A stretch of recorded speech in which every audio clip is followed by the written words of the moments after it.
High lovely viewers, আসসালামু আলাইকুম। আমি রাজিবুল মুনির ঝুটন। আপনাদেরকে একটি গল্প বলবো। সেই গল্পটি হলো ইসলামী ধারা ৫টি ব্যাংক একটি হয়ে যাচ্ছে। সেই বিস্তারিত গল্পটি আজকে আপনাদেরকে বলার জন্য আসছি। আমরা প্রথমে জেনে নিই কোন ৫টি ইসলামী ব্যাংক এক হয়ে সম্মিলিত ইসলামী ব্যাংক লিমিটেড হিসেবে আত্মপ্রকাশ করছে। সেখানে প্রথম থাকছে এক্সিম ব্যাংক, দ্বিতীয়ত হলো ফার্স্ট সিকিউরিটি ইসলামী ব্যাংক, সোশ্যাল ইসলামী ব্যাংক, ইউনিয়ন ব্যাংক ও গ্লোবাল ইসলামী ব্যাংক। এই ৫টি ব্যাংক একত্রিত করে সরকার তথা বাংলাদেশ ব্যাংক ইতিমধ্যেই প্রজ্ঞাপন জারি করেছেন এবং তারা সেই ব্যাংকগুলোতে প্রশাসক নিয়োগ করেছেন। কেন সেই ৫টি ব্যাংককে একটি সম্মিলিত ব্যাংক হিসেবে আত্মপ্রকাশ করাতে হচ্ছে? এর মূল কারণ হলো এই ব্যাংকগুলোর অধিকাংশ ঋণেই খেলাপি হয়ে গেছে। আমরা যদি সবগুলা ব্যাংকের গড় করে সেটা বলি, সেটি প্রায় ৮০% ঋণেই ইতিমধ্যে খেলাপি হয়ে গেছে।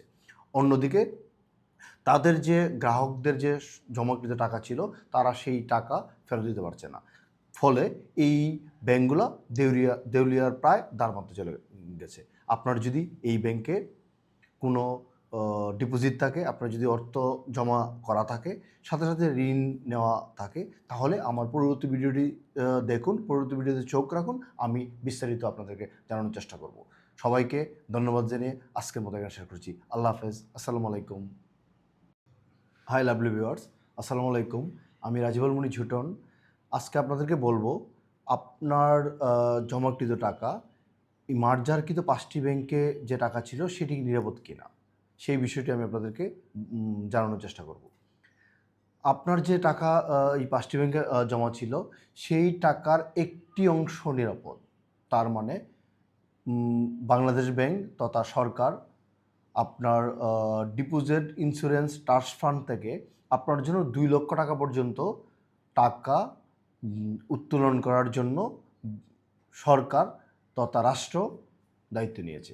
যদি আপনার ব্যাংকে যদি ২ লক্ষ টাকার কম জমা থাকে, খুব দ্রুততম সময়ের মধ্যেই সেই টাকা ফেরত পাওয়ার নিশ্চয়তা সরকার দিচ্ছে।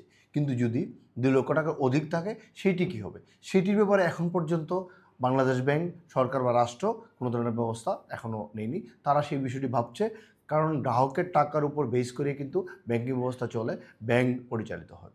আপনার সেই ২ লক্ষ টাকার পর্যন্ত যদি জমা থাকে, আপনি অতি দ্রুত পেয়ে যাবেন। আর বাকি টাকাটা কী হবে, সেই বিষয়টি যদি সরকার কোনো সিদ্ধান্ত নেয়, বাংলাদেশ ব্যাংকে জানায়, আমার পরবর্তী ভিডিওতে আপনাদেরকে জানানোর জন্য চেষ্টা করব।